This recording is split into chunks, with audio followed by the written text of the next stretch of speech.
హరి ఓం నమస్కారః. సంస్కృత సంభాషణంలో పాల్గొందాం రండి. సర్వేభ్యః స్వాగతం. గత సంభాషణంలో మనము మమ నామ భవతః నామ కిం భవత్యాః నామ కిం అనే మాటలను అభ్యాసం చేశాము.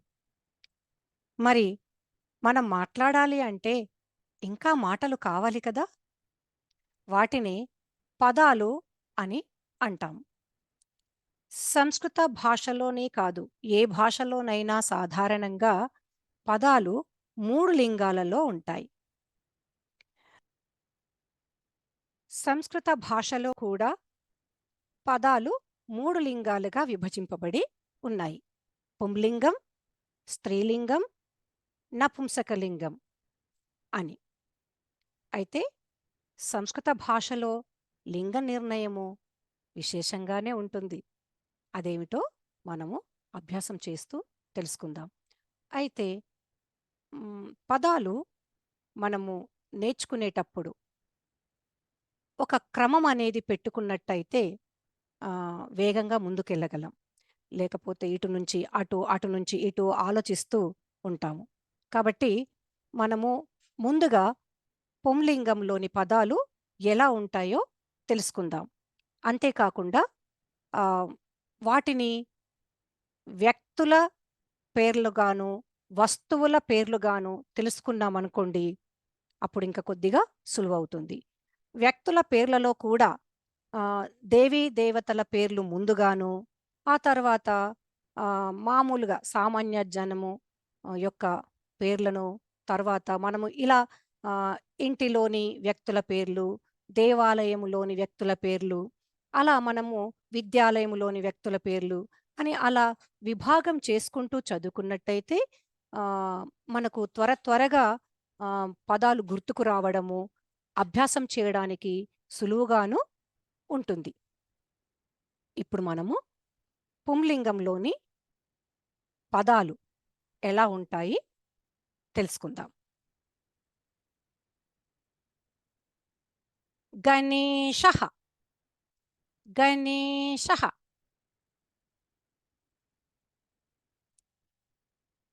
శ్రీకృష్ణః, శ్రీకృష్ణః. శ్రీరామః, శ్రీరామః.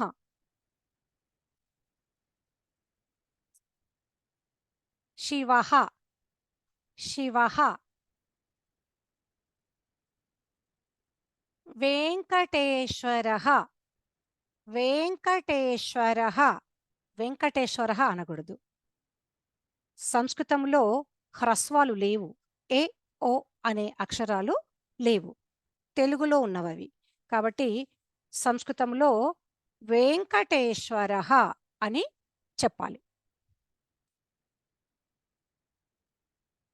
ఆంజనేయః, ఆంజనేయః.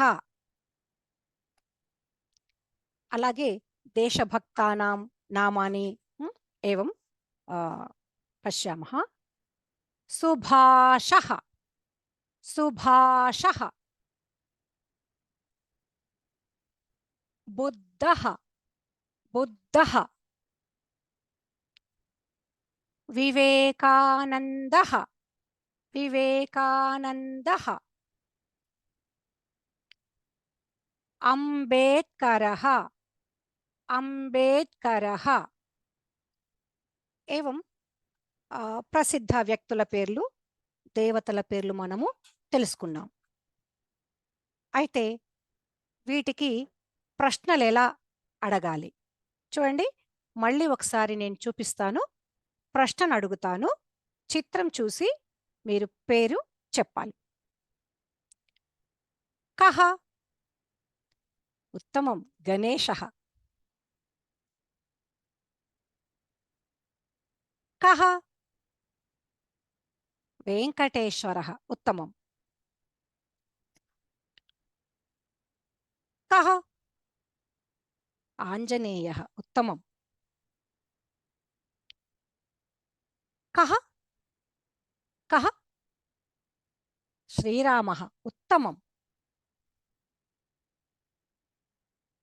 శివः ఉత్తమం. కః ఎవరు?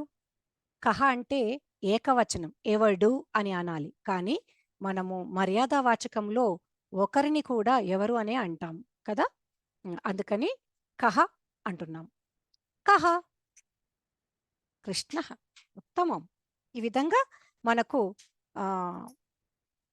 కః వివేకానందః, ఏవమేవ కః బుద్ధः, కః సుభాషः, కః అంబేడ్కరः. ఏవం కః కః అంటే ఎవరు, హూ అని ప్రశ్న. అలాగే విద్యాలయ సంబంధి ప్రశ్నాః.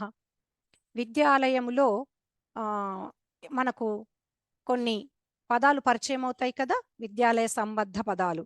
చూడండి, కః ఛాత్రః, ఛాత్రః ఉత్తమం. విద్యాలయే ఛాత్రః భవతి. మరి పాఠం చెప్పేవారిని ఏమంటారు? శిక్షకః, శిక్షకః. ఉపాధ్యాయః, ఉపాధ్యాయః. ఆచార్యః, ఆచార్యః. ఈ విధంగా అంటారు కదా. ఈ పదాలన్నీ కూడా మనకు విద్యాలయానికి సంబంధించినవి. ఇంకా ప్రధానాచార్యః, ఉపన్యాసకః, ప్రాంశుపాలః. ఈ విధంగా కూడా మనకు పదాలు తెలుస్తున్నాయి.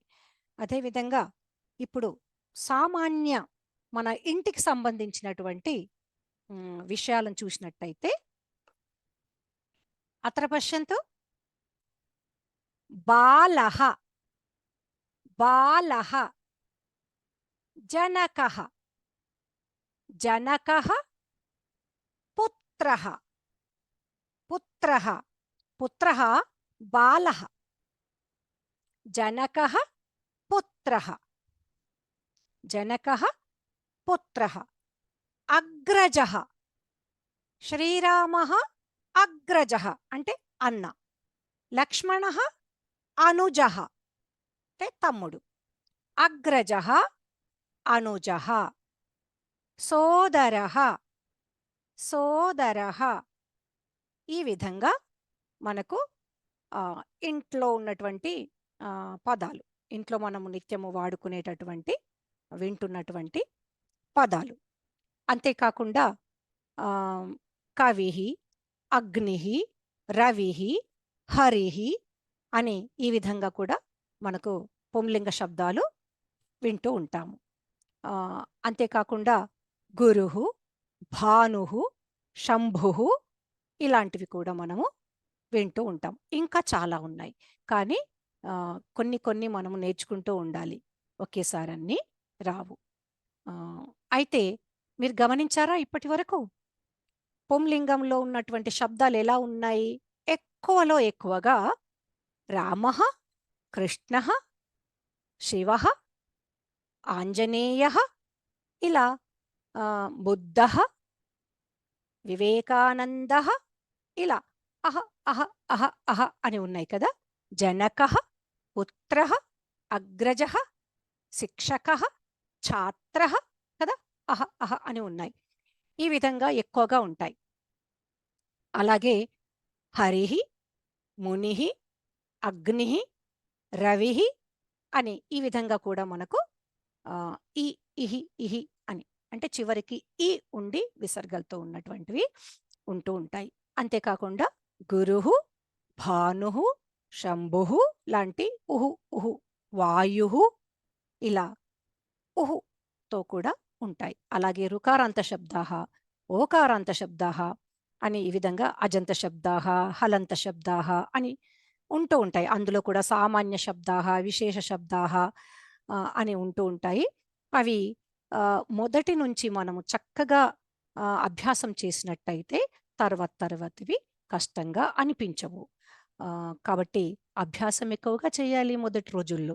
అందుకని మనము కేవలం వినడమే కాకుండా అనడం అనే దాన్ని కూడా తప్పక చెయ్యాలి. చేసినప్పుడే సంభాషణం అనేది వస్తుంది.